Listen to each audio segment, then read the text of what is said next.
No recuerdo el sonido exacto del golpe, solo el silencio que vino después. Ese silencio espeso, brutal, donde el alma parece salirse del cuerpo y uno se pregunta si de verdad merece seguir respirando. Caí al suelo, la espalda contra las baldosas, y sentí cómo algo dentro de mí se rompía. Literalmente, fue mi costilla, pero también algo más profundo, la fe que aún me quedaba en mis propios hijos. Tomás estaba frente a mí, con el rostro desfigurado por la ira, los ojos rojos, la respiración agitada. Clara lloraba, pero no por mí. Lloraba de rabia, porque no obtendría el dinero que quería. «¡Vieja testaruda!», gritó ella. Y entonces comprendí que los hijos también pueden tener dientes, y que a veces muerden justo a la mano que los alimentó. Intenté incorporarme, pero el dolor me dobló. El aire se me escapaba a pedazos, y aún así lo miré a los ojos, no con odio, con una tristeza tan grande que lo hizo retroceder, porque el odio se enfrenta, pero la decepción, esa no se puede mirar sin vergüenza. «No vas a darnos nada, ¿verdad?», dijo Tomás, con la voz aún temblorosa. «Nada», respondí, tan firme como pude. «No porque no lo tenga, sino porque ya no lo merecen». Clara soltó un gemido de frustración. «Papá te dejó esa hacienda para nosotros». «No, hija», le dije con calma. «Me la dejó a mí.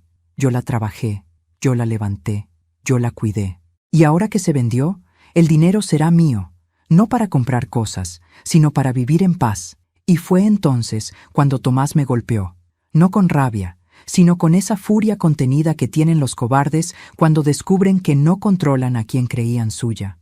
Caí, y el tiempo se detuvo. Recuerdo que el reloj del comedor marcaba las 5:10. El suelo olía a jabón y a tierra. El cuerpo me dolía, pero lo que más pesaba era el corazón.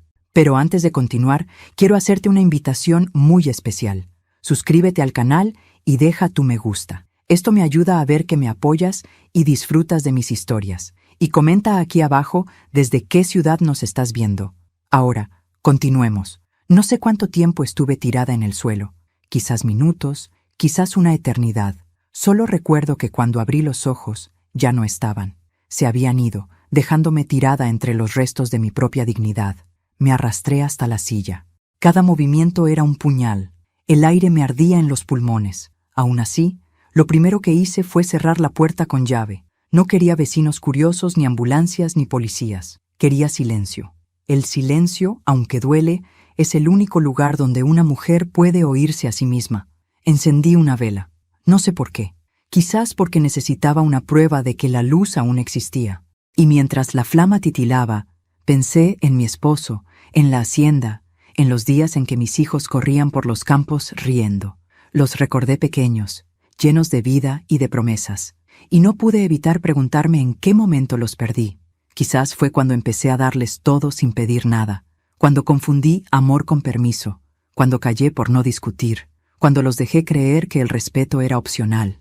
Lloré en silencio, sin hacer ruido, porque cuando una madre llora, no quiere que nadie la escuche, solo quiere vaciar el alma para volver a respirar. La noche cayó lenta. El reloj marcó las 11. La vela se consumía y el dolor en el pecho era cada vez más agudo.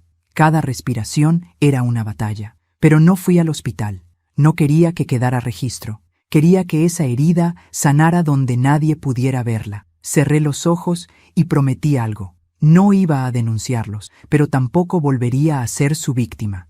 Porque hay cosas que la ley no puede arreglar. El respeto, la vergüenza, la culpa. Esas solo se cobran de una forma, con tiempo y silencio. Y yo tenía mucho de ambos. Esa noche dormí en la silla. El amanecer entró por la ventana como una bofetada suave. La casa estaba en orden, como si nada hubiera pasado. Pero dentro de mí, todo había cambiado. Me preparé café y lo bebí despacio, mirando el campo vacío a través del vidrio. El mismo campo donde alguna vez los vi reír, ahora era solo tierra y viento. Y entonces lo supe. La hacienda ya no era mía, ni física ni emocionalmente. Era el símbolo de un ciclo que debía cerrar. El dinero de la venta estaba seguro, pero mi fe en ellos, no. Y ese día, mientras me tocaba el costado y sentía el dolor pulsar, me prometí algo. Si mis hijos solo me querían por dinero, entonces aprenderían cuánto cuesta perder a una madre. Y cuando lo hicieran, no habría ni riqueza ni lágrimas que pudieran comprar su perdón. El cuerpo sana con tiempo, pero el alma, esa tarda más. La costilla rota dolía cada vez que respiraba, pero el silencio dolía más. No hubo llamadas, no hubo disculpas, ni siquiera un mensaje fingido de preocupación.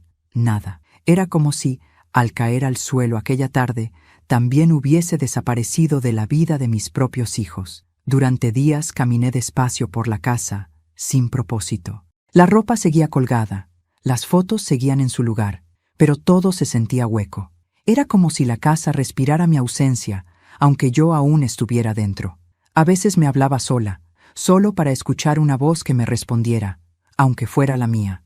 El silencio absoluto es más cruel que los gritos. Encendía la radio, pero no para oír música, sino para no escuchar mis pensamientos. Porque cada vez que recordaba sus rostros, sentía el peso de una pregunta que me atravesaba como una aguja.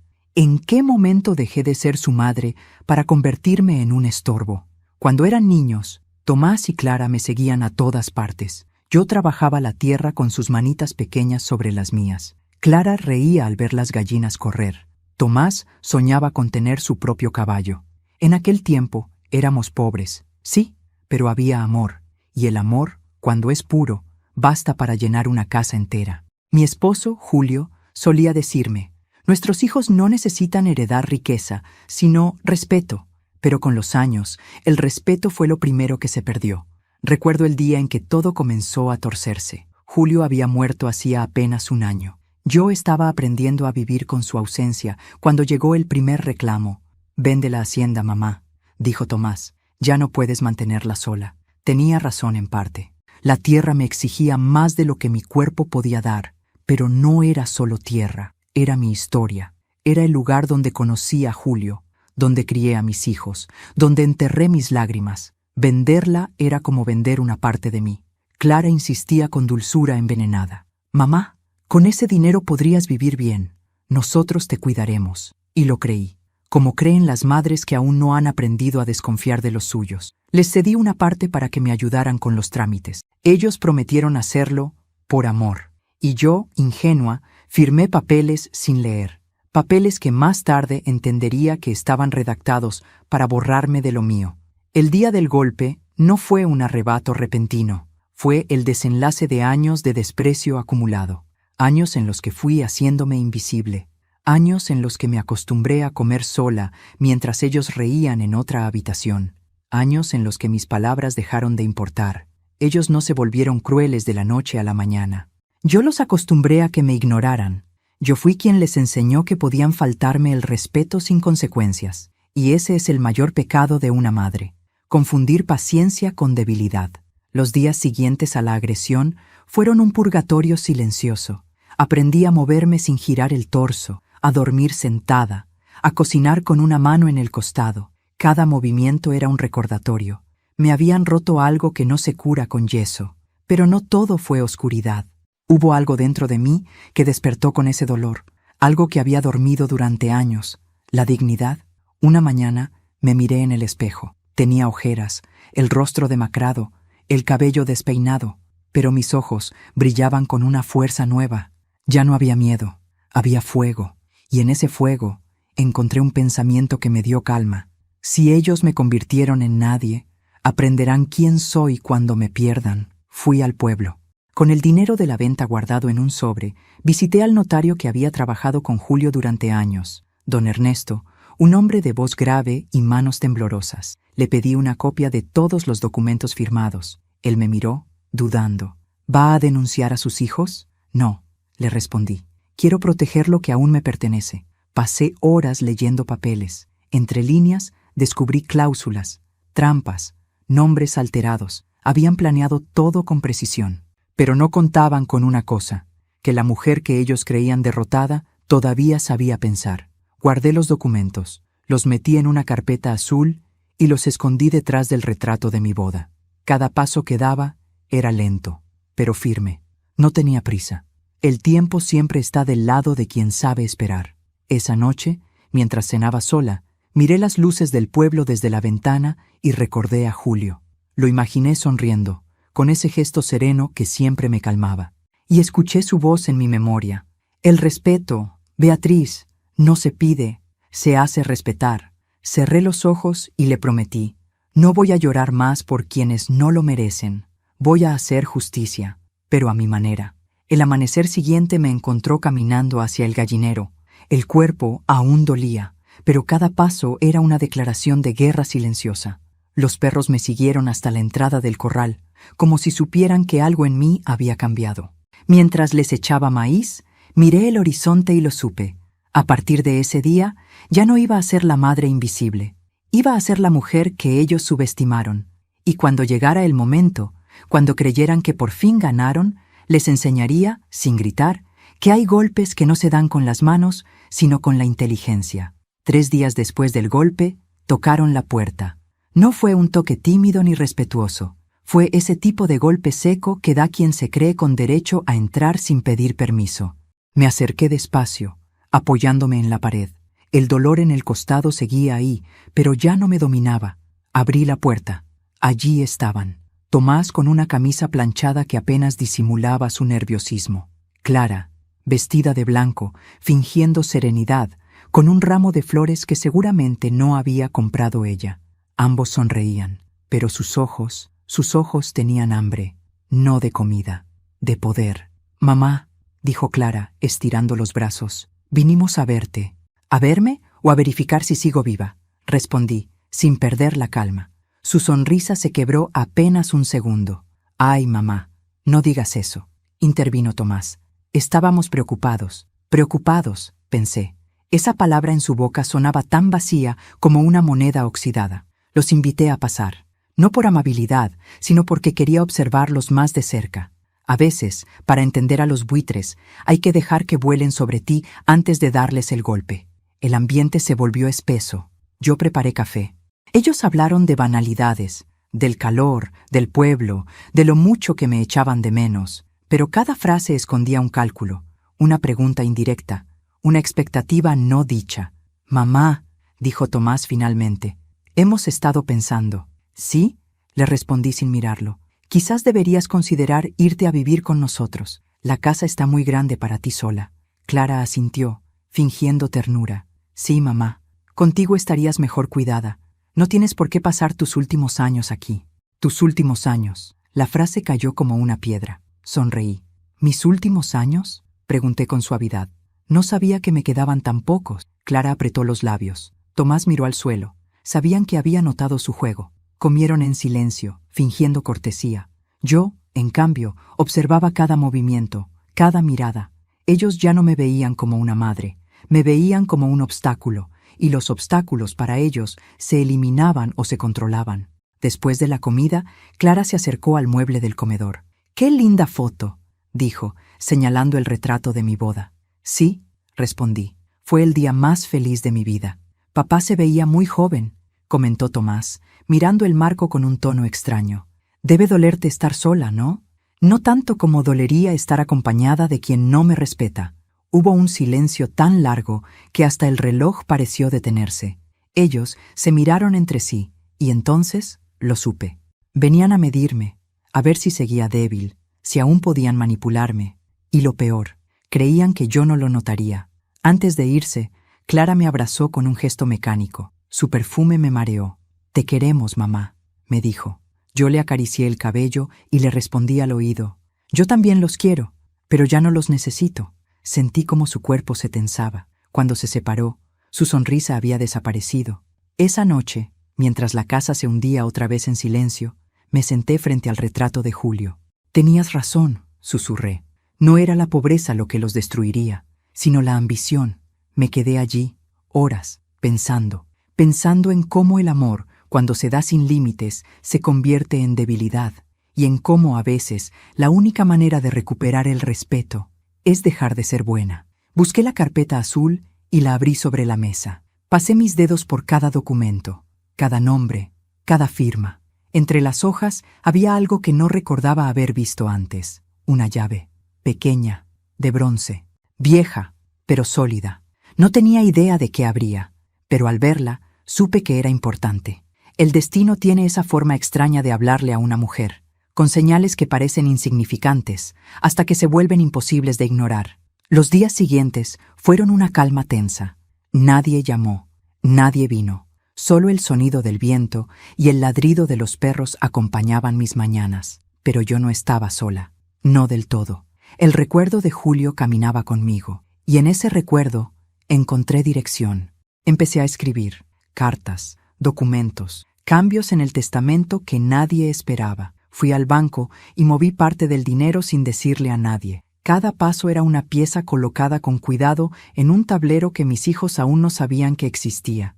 Ya no pensaba en el dolor, pensaba en la estrategia, y mientras lo hacía, comprendí que el amor y la venganza nacen del mismo lugar, de la herida más profunda. Una tarde, al abrir el viejo baúl donde guardaba los recuerdos de Julio, encontré un sobre con su letra. Decía: «Para Beatriz, cuando sienta que todo se ha perdido». Mis manos temblaron. No lo abrí todavía. No quería hacerlo desde la ira. Quería hacerlo desde la claridad, porque algo me decía que dentro de ese sobre estaba no solo mi salvación, sino también la ruina de quienes me traicionaron. Esa noche dormí mejor, no por tranquilidad, sino por certeza. Ya no era la víctima, era la autora del próximo acto. Y cuando llegue el día, me dije mirando las sombras sobre el techo, no necesitaré gritar, ni pelear, ni golpear. Solo tendré que hablar, y ellos mismos se destruirán con sus propias palabras. El sobre me observaba desde el fondo del baúl, como un ojo antiguo que había esperado años para abrirse. Tenía el nombre de mi esposo escrito con esa caligrafía firme que conocía de memoria. Para Beatriz, cuando sienta que todo se ha perdido. Y aunque aún no lo abría, ya sabía que dentro no habría palabras vacías. Julio nunca hablaba por hablar. Cada letra suya era una brújula. Me senté junto a la mesa, encendí una vela y esperé unos segundos antes de romper el sello. El silencio de la casa era tan denso que hasta el aire parecía contener la respiración. Abrí el sobre con cuidado, como quien abre una herida antigua. Dentro había dos cosas, una carta escrita a mano y una llave. La misma llave que había encontrado entre los documentos días atrás. No era coincidencia. Nada con Julio lo era. Respiré hondo y comencé a leer. Mi querida Beatriz, si estás leyendo esto, significa que la vida volvió a ser cruel, pero también sé que tú serás más fuerte que ella. Sé que te dolerá, que te sentirás sola y que nuestros hijos no serán lo que esperabas. Pero quiero que recuerdes algo. El respeto no se hereda, se enseña con el ejemplo. Y tú ya lo diste todo. Tuve que detenerme. Las lágrimas me nublaron la vista. La voz de Julio parecía salir del papel. Seguía allí, hablándome desde la eternidad con la calma de quien todo lo sabe. Seguí leyendo. Esa llave abre la caja de seguridad número 12, en el Banco Central de la capital. En ella hay documentos que no debes usar por miedo ni por venganza, sino por justicia. Todo lo que alguna vez construimos juntos está ahí. Si nuestros hijos te han fallado, no los castigues con ira, castígalos con verdad. La verdad, Beatriz, es el único golpe que no deja moretones, pero sí marca el alma. Cerré los ojos. Apreté la carta contra el pecho. Era como si me hubiera devuelto la fuerza que perdí el día que lo enterré. Al amanecer, me vestí sin pensarlo 2 veces. El aire estaba frío y el campo aún olía a tierra húmeda. Tomé el primer autobús hacia la capital con la carta guardada bajo el abrigo. El camino fue largo. Cada curva del camino me trajo recuerdos. Julio manejando su vieja camioneta, los niños riendo en el asiento trasero, yo cantando para que no se durmieran. Y de pronto me di cuenta de algo que me estremeció. Todos esos recuerdos eran míos. No podían quitármelos, ni con gritos, ni con golpes, ni con mentiras. Llegué al banco poco antes del mediodía. Las paredes blancas, los pisos brillantes, el eco de los pasos. Una empleada me llevó hasta una sala privada. El gerente, un hombre de cabello gris, me saludó con respeto al ver el documento que llevaba. Caja número 12, dijo. Su esposo dejó instrucciones muy precisas. Cuando la abrió, el aire antiguo me golpeó el rostro. Dentro había carpetas selladas, libretas y una nota corta. Lee despacio, luego actúa. Durante horas revisé papeles. Había escrituras, certificados, transferencias, testamentos antiguos y copias de contratos. Y en todos ellos, un detalle que me dejó helada. Todo lo que alguna vez estuvo a nombre de Julio había pasado a mi nombre. No solo la hacienda, sino también un terreno en las afueras del pueblo, una pequeña empresa agrícola y una cuenta con más dinero del que jamás imaginé. Pero lo que me dejó sin aliento fue lo último, una hoja escrita a mano con la letra de Julio. Si alguna vez intentan humillarte o destruirte, usa lo que aquí te dejo no para vengarte, sino para mostrarles que una madre que calla no es débil. Está esperando el momento exacto para hablar. Apoyé la cabeza sobre la mesa. El llanto me llegó sin permiso. No era tristeza, era alivio. Julio no solo había dejado dinero, me había dejado un arma invisible, la verdad. Regresé al pueblo con la caja de documentos y la llave colgando del cuello. El viaje de vuelta fue distinto. Ya no me sentía rota. Me sentía despierta. El dolor del cuerpo había cedido, pero el alma ardía con una claridad nueva. Al llegar, el sol caía sobre los campos y las sombras parecían más cortas. Entré en casa, preparé té y volví a leer la carta. Cada palabra tenía un peso distinto ahora. Castígalos con verdad. Eso haría. Esa misma noche fui al cajón donde guardaba el teléfono. Lo tomé, lo encendí y marqué el número de Clara. Tardó en contestar. Su voz sonó dulce, falsa. «Mamá, qué sorpresa. Necesito que vengas mañana. Trae a tu hermano». «¿Pasa algo?» «Sí, quiero hablarles del dinero de la hacienda». Hubo un silencio breve al otro lado. Luego, una respiración contenida. «Estaremos ahí», dijo finalmente. Colgué y sonreí. No con rencor, sino con una serenidad helada. Por primera vez en mucho tiempo, tenía el control. Esa noche dormí temprano. El cuerpo me dolía, pero era un dolor distinto, uno que ya no me dominaba. Miré el retrato de Julio antes de apagar la luz. «Gracias, amor», susurré. Ellos creyeron que me rompieron, pero solo me doblaron lo suficiente para verlos desde otro ángulo. Cerré los ojos, y antes de quedarme dormida, sentí algo que no sentía desde hace años. Paz antes de la tormenta. Pasé toda la mañana cocinando, no porque tuviera hambre, sino porque quería que todo pareciera normal. Preparé el guiso favorito de Tomás, las empanadas que Clara pedía de niña y el postre que Julio solía preparar en las celebraciones, arroz con leche y canela.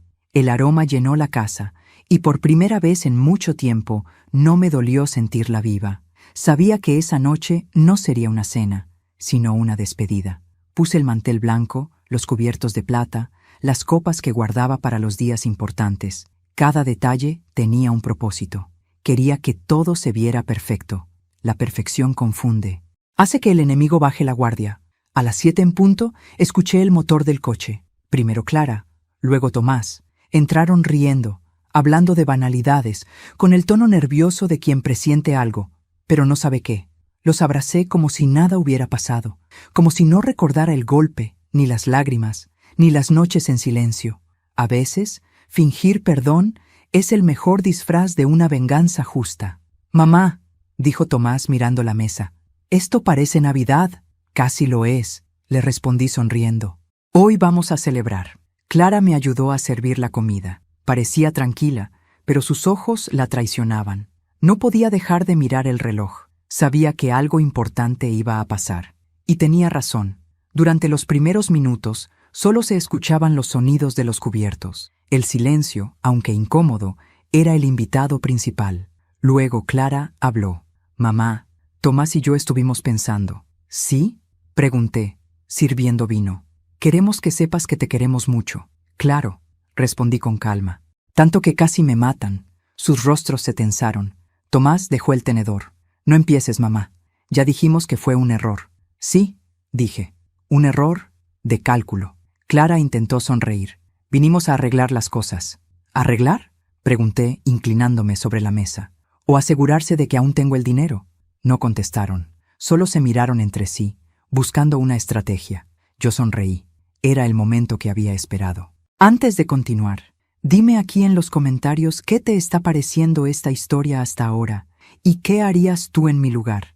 No te vayas del video, porque lo que viene a continuación te pondrá la piel de gallina. Ahora, continuemos. Me levanté despacio y fui al aparador.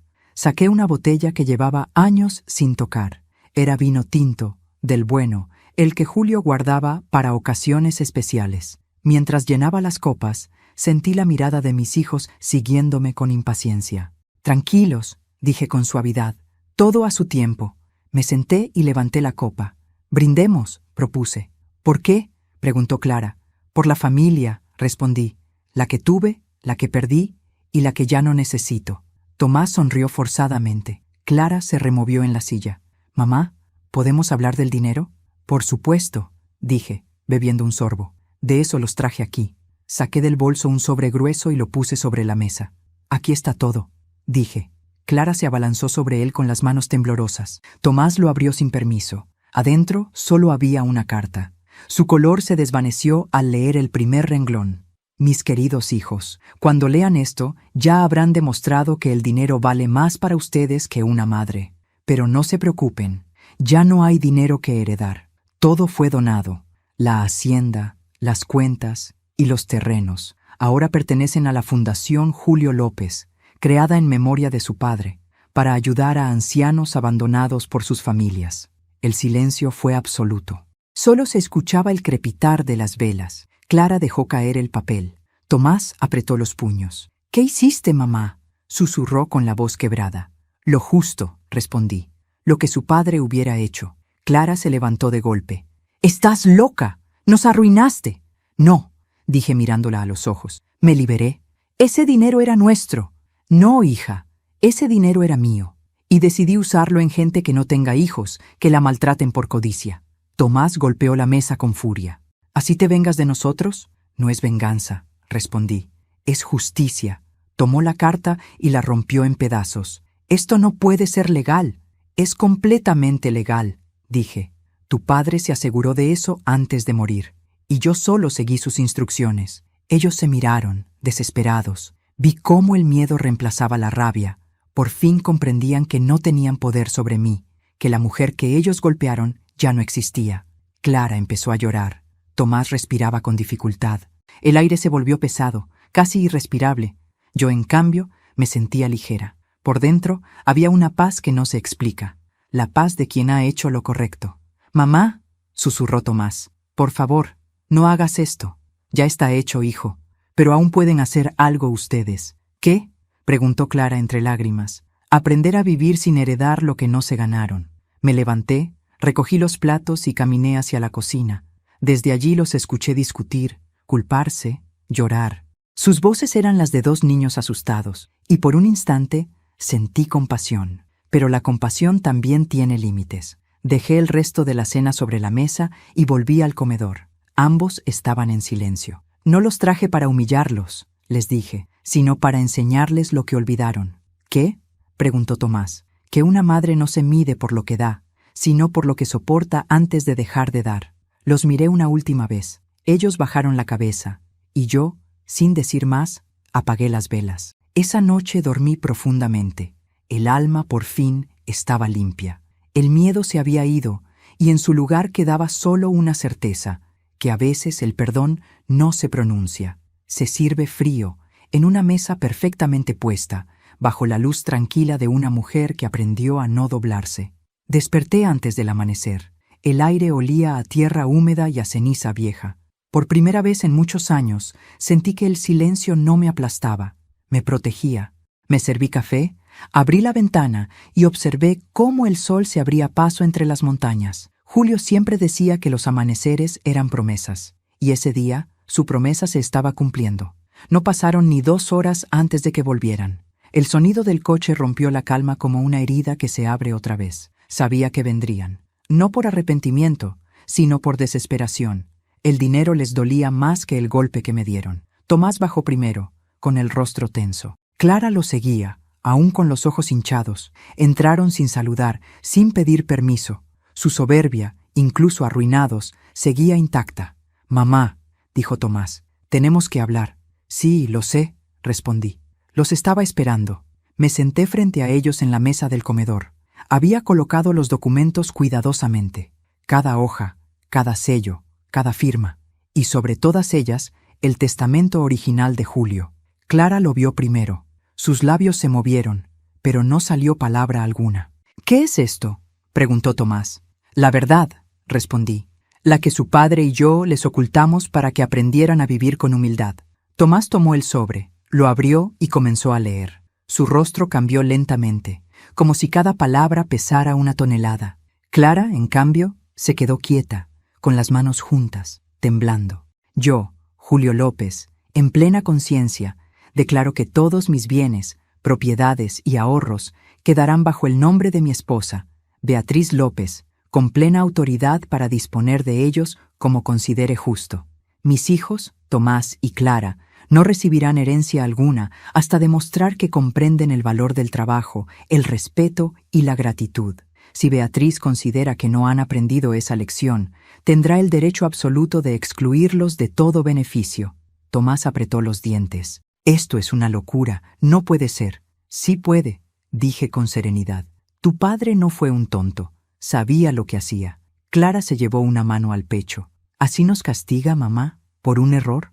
Por una vida de errores, hija. Por un amor desperdiciado. Ellos callaron. Solo se escuchaba el zumbido de las moscas y el tic-tac del reloj. El tiempo parecía haberse detenido para obligarlos a mirar sus propias sombras. «Esto no se quedará así», murmuró Tomás. «Claro que no», respondí, sin alzar la voz. «Porque no ha terminado». Abrí otro sobre y se lo entregué. «¿Qué es esto ahora?», preguntó. «El documento que firmaste sin leer cuando me ayudaste con los trámites de la hacienda». Sus ojos se abrieron de golpe. Clara dio un paso atrás. «No puede ser». «Sí», dije. «Ese papel no era una transferencia a tu nombre. Era una cesión parcial de usufructo, lo que significa que nunca fuiste dueño de nada, solo administrador. Y el administrador responde ante la dueña». Tomás se desplomó en la silla. Clara comenzó a llorar. Yo no sentí placer, ni triunfo, sentí justicia, y la justicia, cuando llega, no grita, se impone con el peso del silencio. Después de unos minutos, me miraron con la mirada rota. Ya no había arrogancia ni soberbia, solo miedo. Ese miedo que siente quien se ve reflejado en su propia ruina moral. «Mamá», susurró Clara, «por favor, danos una oportunidad». «No vine a quitársela», respondí. «Vine a devolverles la que ya tuvieron y desperdiciaron». Tomás hundió el rostro entre las manos. Por un momento, quise tocarle el hombro, como antes, pero no lo hice, porque entendí algo que me dolió y me liberó a la vez. A veces el amor debe dejar de sostener para que el otro aprenda a caminar. Me levanté y caminé hasta el mueble donde guardaba las fotos familiares. Saqué una de cuando eran niños, Tomás con una cometa en las manos, Clara riendo con la cara manchada de barro. La sostuve unos segundos. Luego la dejé sobre la mesa, frente a ellos. «Ahí están los hijos que amé», les dije, «no los que tengo ahora». Clara rompió en sollozos. Tomás levantó la mirada, con los ojos rojos. «¿Qué quieres que hagamos, mamá?», preguntó. «Quiero que empiecen de nuevo», respondí. «Que trabajen, que aprendan lo que es ganarse un pedazo de pan sin pisotear a nadie. Y cuando lo hagan, si todavía me queda tiempo en esta vida, quizá los vuelva a recibir».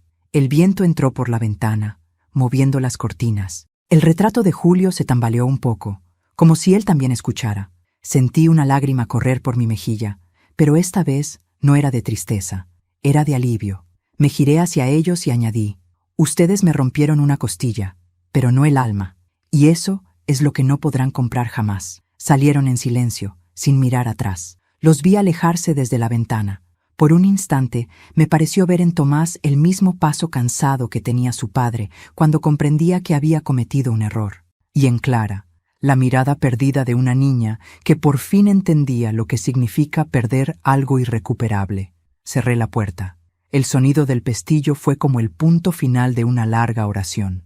Esa noche, mientras escribía en mi diario, recordé algo que Julio me dijo una vez: «Los hijos no se heredan, se ganan». Sonreí, con una paz que ya no dependía de nadie, y en ese instante supe que no solo había recuperado mi dignidad, había recuperado mi vida. El silencio volvió a habitar mi casa. Pero esta vez era distinto. Ya no pesaba, ya no dolía. Era un silencio tibio, como un abrigo tejido con paciencia. Un silencio que no castigaba, sino que acompañaba. Durante años había temido este momento, temido despertar sola, sin las voces de mis hijos, sin los pasos de nadie, sin el sonido de las puertas abriéndose. Pero ahora comprendía que la soledad no siempre es enemiga. A veces llega como una vieja amiga, cansada, con las manos llenas de verdades que uno no quiso escuchar antes. Esa mañana caminé por cada habitación lentamente. El sol entraba por las ventanas, pintando de oro las paredes agrietadas. El polvo danzaba en el aire como si celebrara mi calma. Cada rincón tenía una historia, cada mueble guardaba una huella. La mecedora donde Julio leía en las tardes, la mesa donde Tomás aprendió a escribir su nombre, la ventana donde Clara se sentaba a mirar los atardeceres cuando aún soñaba con ser bailarina. Me detuve frente al retrato de nuestra familia, colgado sobre el aparador. Julio estaba de pie, con su sonrisa discreta y los ojos llenos de futuro. Yo, más joven, sostenía a Clara en brazos y Tomás se aferraba a mi falda. No éramos ricos, pero en esa foto había algo que el dinero jamás compra: unión. Y pensar que esa unión se rompió con los años no me causaba ira, sino un cansancio antiguo, como el de alguien que finalmente entiende que todo tiene su ciclo. Pasé los días siguientes arreglando la casa, no para nadie, sino para mí. Barrí, lavé las cortinas, saqué las flores marchitas del jarrón del comedor y las reemplacé por girasoles. Julio decía que los girasoles eran las flores más valientes. Seguían al sol incluso cuando el día era gris. Tal vez por eso me gustaban tanto. Tal vez por eso decidí seguir su luz incluso después de la tormenta. Mientras limpiaba, encontré una caja vieja bajo la cama. Dentro había cuadernos con la letra de Julio, notas sueltas, listas de cosechas, poemas que le escribía y nunca me mostró. También había una libreta mía, de los años en que empecé a escribir mis pensamientos para no ahogarme en ellos. La abrí con miedo y ternura. En la primera página leí una frase que me hizo sonreír. Escribo para recordar quién soy, cuando el mundo se empeña en hacerme olvidar. Me senté en el suelo y seguí leyendo mis propias palabras. Eran las confesiones de una mujer que se había entregado entera, que había amado más de lo que debía, que había perdonado demasiado pronto y llorado demasiado tarde. Pero entre cada línea también estaba mi fuerza, la misma que había heredado de mi madre y que ahora, a mis 61 años, por fin reconocía como mía. Las noches eran las más difíciles, no por el miedo, sino por la memoria. La cama era grande y fría, y aunque me acostumbré a dormir del lado izquierdo, el de Julio, aún sentía su ausencia en el aire. A veces creía escucharlo moverse en la cocina o tararear una canción mientras regaba el jardín. Otras noches, simplemente cerraba los ojos y le hablaba en silencio. «¿Lo hice bien, amor?», susurraba. «¿Te sentirías orgulloso de mí?».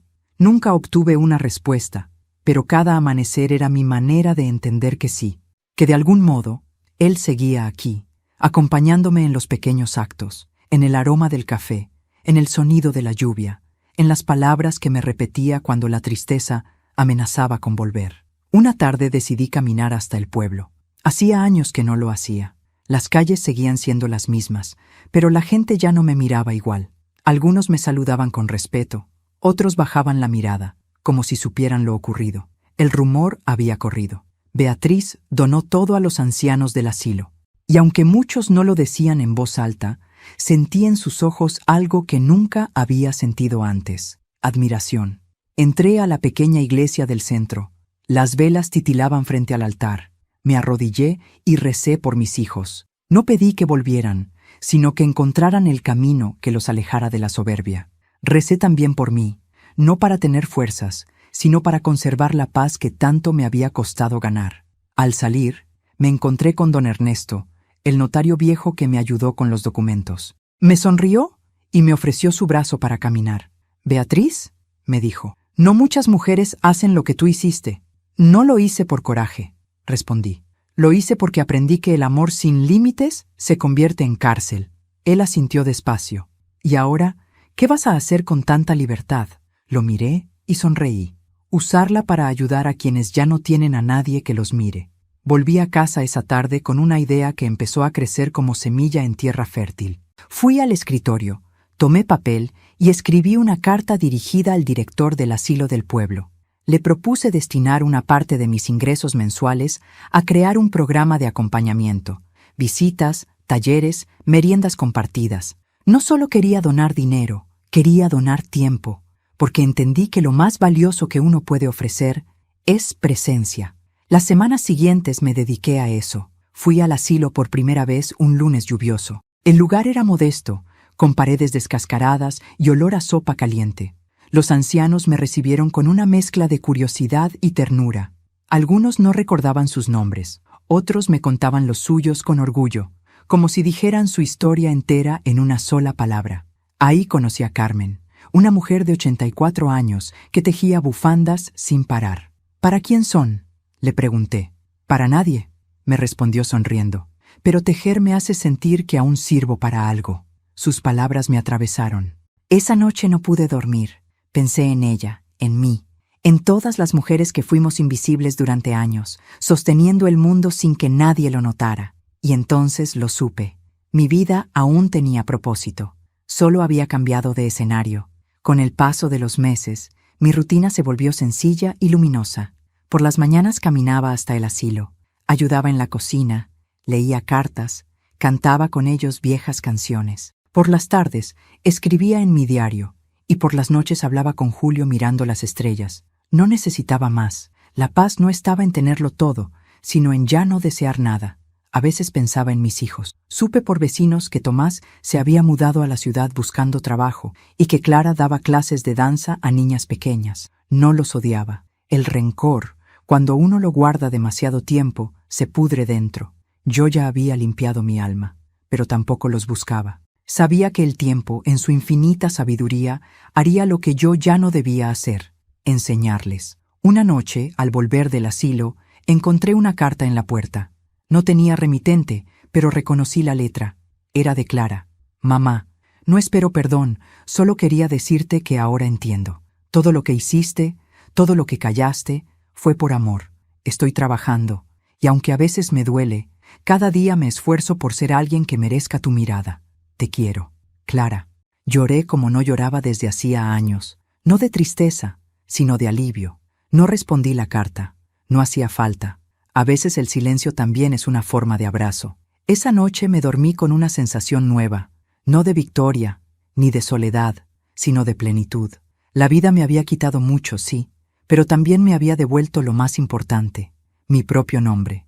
Ya no era la madre de, ni la esposa de, ni la vieja de la hacienda. Era Beatriz López, una mujer que se cayó, se rompió y se reconstruyó con sus propias manos. A la mañana siguiente, me senté en el porche con una taza de café. El cielo estaba despejado, el aire olía a pan recién hecho, los perros dormían bajo la sombra, y el viento movía las cortinas como un suspiro. Por primera vez, sentí que la casa ya no estaba vacía, estaba llena de todo lo que fui, de todo lo que amé, de todo lo que perdoné, y comprendí que esa era la verdadera herencia que dejaría en este mundo. No las tierras, no el dinero, no los documentos, sino la historia de una mujer que se negó a morir siendo invisible. Habían pasado 6 meses desde aquella cena en la que todo cambió. 6 meses de amaneceres silenciosos y noches serenas, de pasos lentos por una casa que por fin me pertenecía en cuerpo y alma. Ya no esperaba llamadas, ni golpes en la puerta, ni visitas fingidas. Había aprendido a vivir con la ausencia, como quien convive con una vieja cicatriz. No desaparece, pero ya no duele. La soledad se había convertido en un jardín secreto que regaba con paciencia, día tras día, con mis pequeñas rutinas. El invierno se había ido. Las lluvias trajeron verdor a los campos y un aire distinto al pueblo, un aire de renovación. Yo seguía visitando el asilo todas las mañanas, llevando pan, libros y flores frescas. Era mi nueva familia. Allí encontré a quienes también fueron olvidados por los suyos, y entre nosotros formamos algo más fuerte que la sangre, una comunidad nacida del abandono, pero florecida en la ternura. Carmen, la anciana que tejía bufandas sin destinatario, había comenzado a llamarme hermana, y aunque su voz era frágil, cada vez que lo hacía sentía que Julio me sonreía desde donde estuviera. Una tarde cualquiera, mientras colgaba ropa al sol, escuché el ruido de un motor acercándose. No era raro que pasaran autos por la carretera, pero este se detuvo justo frente a la entrada. Mi corazón dio un salto, no de miedo, sino de presentimiento. Me limpié las manos en el delantal y caminé despacio hacia el portón. El polvo aún flotaba en el aire cuando vi la silueta de un hombre bajando del vehículo. Tardé unos segundos en reconocerlo. El cabello más corto, la barba descuidada, la postura vencida, pero esos ojos eran los de mi hijo, Tomás. Se detuvo a pocos metros de mí, con el rostro pálido y las manos vacías. Por un momento pensé que se desmayaría. No dije nada, solo lo observé en silencio, como quien contempla algo que creyó perdido y no sabe si abrazar o temer. El viento movía su camisa y el sol le caía en la cara, haciendo brillar las lágrimas que contenía. «Mamá», dijo al fin, con la voz rota. «No sabía si iba a poder mirarte a los ojos, pero tenía que venir». No respondí. El silencio, otra vez, se hizo protagonista. Me limité a abrir el portón. Él cruzó sin pedir permiso, como antes, pero con una humildad que no le conocía. Caminó detrás de mí hasta la mesa del comedor, la misma donde meses atrás había gritado, golpeado y perdido todo. Se sentó despacio, bajando la mirada. «He pasado todo este tiempo pensando», comenzó. «Me quedé sin trabajo, sin dinero, sin familia. Clara ya no me habla. Dice que todo fue culpa mía. Y quizá tenga razón». Me quedé de pie frente a él, sin moverme. Lo escuchaba, pero también observaba. La forma en que se tocaba las manos, el temblor de su voz, la culpa que le pesaba en los hombros. Era otro hombre. Un hombre derrotado, pero también más humano. «Intenté odiarte», continuó. «Durante semanas intenté convencerme de que lo que hiciste fue injusto. Pero mientras más lo pensaba, más entendía que fuiste la única que tuvo el valor de poner un límite. Yo nunca te pedí perdón por lo que hice». El silencio que siguió fue tan largo que hasta los pájaros parecieron callar. Me senté frente a él. Mis manos descansaron sobre la mesa, viejas, arrugadas, pero firmes. «No necesito que me pidas perdón, Tomás», dije al fin, despacio. «Lo que necesito es que no vuelvas a repetir el daño que hiciste, con nadie más, ni con tu hermana, ni contigo mismo». Él levantó la mirada. Sus ojos estaban llenos de lágrimas. «Lo sé, mamá. Por eso vine, para decirte que he cambiado. Estoy trabajando en el taller de un amigo, aprendiendo mecánica. No gano mucho, pero gano limpio. Y cada vez que cobro, pienso en ti, en lo que decías de ganarse el pan con las manos». Me reí suavemente. Aquella frase la había repetido tantas veces cuando era niño que ya casi la decía de memoria. Lo miré con ternura. Entonces, al menos una de mis lecciones no se perdió del todo. Él asintió y con un gesto torpe sacó de su bolsillo una pequeña caja envuelta en papel marrón. «Traje algo para ti», dijo. La empujó por la mesa. La abrí con cuidado. Dentro había una llave vieja, idéntica a la de la caja de seguridad de Julio, pero con una pequeña etiqueta que decía «Taller Tomás López». Me quedé en silencio, sorprendida. «La encontré en el taller cuando el dueño me dio un espacio para trabajar», explicó.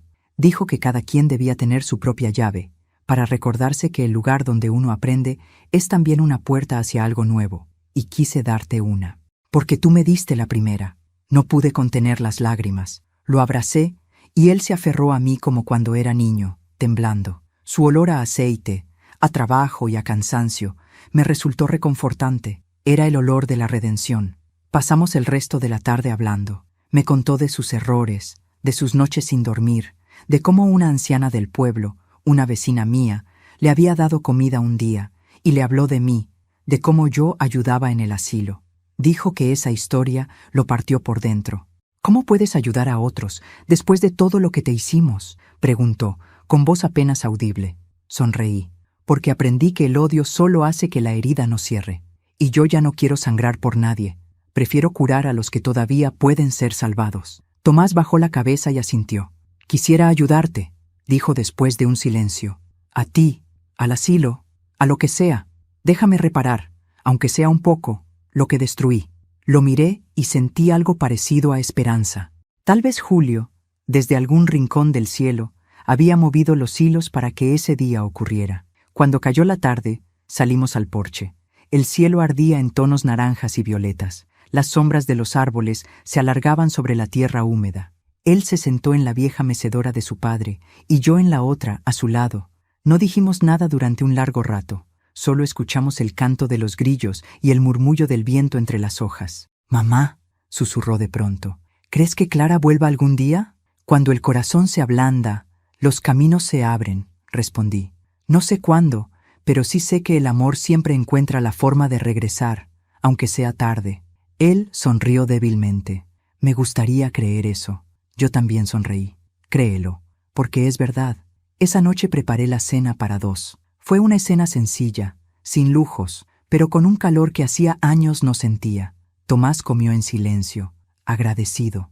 No hubo discursos ni lágrimas, solo el sonido de los cubiertos y el aroma del guiso llenando la casa. Cuando terminó, se levantó, me besó la frente y dijo: «Gracias por dejarme entrar otra vez». Y esa frase, tan pequeña, valió más que todas las disculpas del mundo. Los días siguientes, Tomás comenzó a visitarme con frecuencia. Me ayudaba con los arreglos de la casa, pintó las paredes, reparó las bisagras, plantó nuevas flores. Poco a poco, el hogar volvió a tener vida. Los perros lo seguían por todas partes. El pueblo empezó a murmurar otra vez, pero ya no con burla, sino con admiración. «El hijo de Beatriz ha vuelto», decían. Y aunque yo no buscaba reconocimiento, sentí que el universo me estaba devolviendo algo que creía perdido: la fe en la gente. Una mañana, mientras desayunábamos, escuchamos pasos acercándose. Tomás se levantó a mirar por la ventana. Me observó con los ojos brillantes. «Mamá», susurró, «es Clara». Sentí el corazón acelerarse. Me levanté despacio. Afuera, de pie junto al portón, estaba mi hija, más delgada, más pálida, con el cabello recogido y un ramo de flores en las manos. Cuando me vio, sus labios temblaron. No esperé más. Caminé hacia ella. No había rabia, ni orgullo, ni miedo, solo amor. Nos quedamos frente a frente unos segundos que parecieron una vida entera. «Mamá», dijo entre sollozos, «perdóname». La abracé con fuerza, y en ese gesto se disolvieron los años de distancia, los gritos, la codicia, el dolor. El pasado se quebró, y el presente nos envolvió con un silencio lleno de perdón. Tomás se acercó, y los 3 nos quedamos allí, abrazados, llorando como si fuéramos la familia que alguna vez fuimos, y que tal vez, solo tal vez, aún podíamos volver a ser. Esa noche encendí una vela frente al retrato de Julio. «¿Ves, amor?», susurré. Volvieron. El viento entró por la ventana, moviendo la llama suavemente, como una caricia invisible, y supe que él también sonreía. Los días pasaron, y la casa volvió a tener risas, voces, aroma a pan y esperanza. No era la misma familia que había tenido. Era una nueva, más consciente, más humana. Clara ayudaba en el asilo, Tomás seguía trabajando, y yo, por fin, me permití descansar. Una tarde, al atardecer, escribí las últimas líneas de mi diario. A veces la vida te arrebata todo para devolverte lo transformado. No soy la misma mujer que cayó al suelo, ni la que firmó papeles por miedo. Soy la que aprendió que el perdón no es rendirse, sino liberarse, que amar no siempre es quedarse, sino saber irse en paz, y que el corazón, cuando aprende a sanar, puede volver a amar sin rencor. Cerré el cuaderno, apagué la vela y sonreí. El ciclo se había cerrado. La casa ya no estaba vacía, yo tampoco. La vida, al final, no se mide por lo que uno tuvo, sino por lo que uno fue capaz de soportar sin perder el alma. Yo creí haberlo perdido todo: el amor, la familia, el respeto, hasta la fe. Pero estaba equivocada. No lo perdí. Solo estaba aprendiendo a reconocerlo en otras formas. En un amanecer silencioso, en una taza de café compartida, en una mirada arrepentida, en el abrazo de un hijo que vuelve distinto. A mis 61 años, entendí que la verdadera fortaleza no consiste en resistir los golpes, sino en mantenerse en pie cuando nadie espera que lo hagas. Durante años fui invisible, callé para evitar conflictos, amé sin condiciones, creí que la bondad me protegería del daño. Pero aprendí, a un precio alto, que incluso el amor necesita límites, y que esos límites no son crueldad, son amor propio.